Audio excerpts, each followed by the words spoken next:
ব্যক্তিগত স্বার্থ, এখানে কোনো মাদ্রাসার অভ্যন্তরীণ কোনো সমস্যা নয়।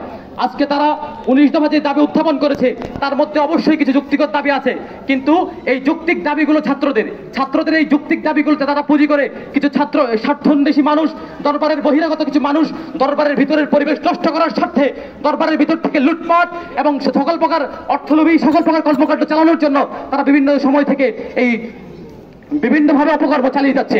আমাদের সিনিয়র প্রিন্সিপাল হুজুর দরবারের একজন খাঁটি এবং একজন একনিষ্ঠ খাদেম।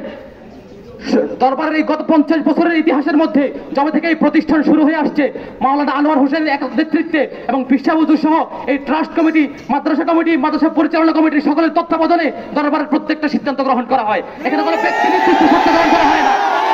আজকে যারা প্রতিষ্ঠানকে নষ্ট করে দিতে চায়, যারা প্রতিষ্ঠানের স্বার্থ রক্ষা করতে চায়, যারা এই প্রতিষ্ঠানের সুশৃঙ্খল পরিবেশ নষ্ট করে তার নিজেদের স্বার্থ হাসিল করতে চায়, বিগত দিন থেকে শুরু করে যারা প্রতিষ্ঠানের ভিতরে নিজেদের স্বেচ্ছাচারী সহ শুরু করে নিজেদের অর্থলোভী এবং নিজেদের ব্যক্তি স্বার্থে কর্মকাণ্ড পরিচালনা করছেন, তাদের বিরুদ্ধে আমাদের শিক্ষক ছিল অটল অবিচল। একমাত্র তাদের এই কর্মকাণ্ডে ব্যাহত হওয়ার কারণে আমাদের শিক্ষকের নামে বাজে মন্তব্য, আপত্তিকর বক্তব্য উপস্থাপন করা হচ্ছে। আমরা বলতে চাই তাদের 19 দফা দাবির মধ্যে অবশ্যই কয়েকটি দাবি যৌক্তিকতা আছে। ছাত্রদের ছাত্রাবাসের পরিবেশ, ছাত্রদের পানি উন্নয়ন সহ শুরু করে ছাত্রাবাসের অভ্যন্তরীণ যে পরিবেশ, অবশ্যই কর্তৃপক্ষ যথেষ্ট পদক্ষেপ দিয়ে সেই সমস্যাগুলো সমাধান করবে ইনশাআল্লাহ। কিন্তু তারা আমাদের শিক্ষক সহ তারা আমাদের মাদ্রাসার কর্তৃপক্ষের কারো কাছে কোন দাবি উপস্থাপন করে নাই।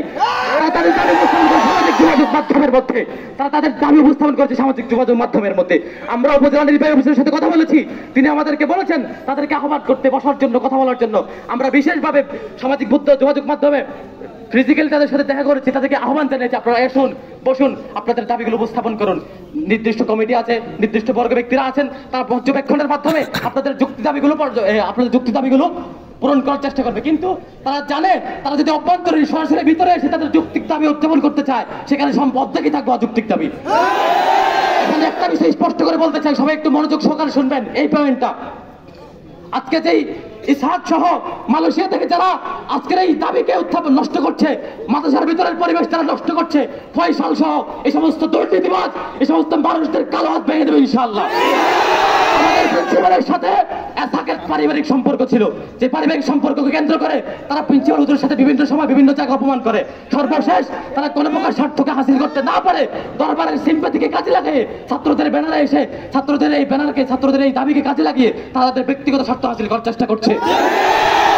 আমরা সকল ছাত্রদের পক্ষ থেকে হুঁশিয়ার করে দিতে চাই, যারা এই যুগে যুগে এই দরবার, এই মাদ্রাসার বিরুদ্ধে কথা বলেছে, লেখালেখি করেছে, চক্রান্ত করেছে, তাদের কেউ রেহাই পায় নাই। যারা বর্তমান সময়ে মাদ্রাসার ভিতরের পরিবেশকে নষ্ট করতে চান, আপনাদেরকে কান খুলে শুনে রাখেন, অতীতে কেউ রেহাই পায় নাই, আপনারাও পাবেন না ইনশাআল্লাহ। আমাদের প্রতিষ্ঠানের সুশৃঙ্খল রক্ষার্থে, প্রতিষ্ঠানের অভ্যন্তরীণ বিষয়গুলো সুশৃঙ্খল ভাবে রাখার জন্য আমাদের শিক্ষকদের মান সম্মান, আমাদের প্রতিষ্ঠানের গৌরব, আমাদের সর্বাঙ্গিক সর্ব প্রচেষ্টা অব্যাহত থাকবে ইনশাআল্লাহ।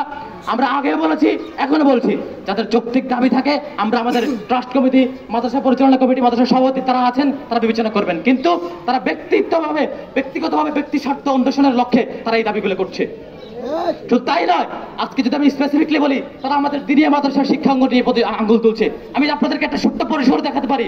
গত 20 বছর ধরে দিনিয়া মাদ্রাসা যেভাবে শিক্ষা এবং সমৃদ্ধির মাঝে এগিয়ে আসছে, তার একটা ছোট্ট প্রমাণ আপনাদেরকে যদি দেই, গত 5 বছরের ইতিহাস যদি আপনাদেরকে শোনাই, গত 5 বছরের মধ্যে এইচএসসি এবং আলিম সহ যে পাশের হার প্রায় 89% এবং শতকরা এ প্লাসের হার 77%।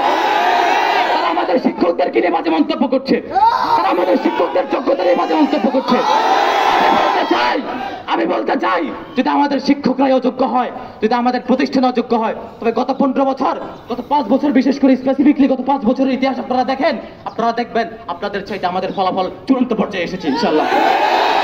সুতরাং যারাই আমাদের এই স্বার্থের বিরুদ্ধে, আমাদের প্রায় 450 ছাত্র আছে, আমাদের এই ভবন, যারা বলছে এই ভবন নিয়ে কথা বলছে, এই ভবন আমাদের ব্যক্তিগত কাজ চাওয়া নয়, মাদ্রাসার ট্রাস্ট কমিটির সভাপতি থেকে শুরু করে প্রত্যেকটা কার্যক্রম সেখান থেকে নির্ধারণ করা হয়। আমাদের শিক্ষক, আমাদের প্রিন্সিপাল কিংবা আমাদের ছাত্র কেউ ভবন দখল করে নাই, বরং ট্রাস্ট কমিটির পক্ষ থেকে আমাদেরকে ভবন দেওয়া হয়েছে। আজকে যদি ট্রাস্ট কমিটির পক্ষ থেকে বলা হয় আমরা ভবন ছেড়ে দিতে, আমাদের কোনো আপত্তি নেই। কিন্তু এই ভবনকে কেন্দ্র করে যারা নিজের স্বার্থ রক্ষার্থে না পারে আমাদের প্রিন্সিপালের দিকে আঙুল তুলছেন, তাদেরকে সাবধান করে দিতে চাই। অতীতে এই দরবারের শিক্ষক এই দরবারের মান খুললে কেউ করতে পারে নাই। যারা এই যুগে যুগে মাথা চাড়া দিয়ে উঠেছে তাদের কালো হাত আমরা ভেঙে দিয়েছি ইনশাআল্লাহ। এইভাবে তারা অব্যাহত থাকবে। পরিশেষে আমাদের 5 দফা দাবি থাকবে। 5 দফার মধ্যে প্রথম দফা হচ্ছে যারা আমাদের প্রিন্সিপাল সহ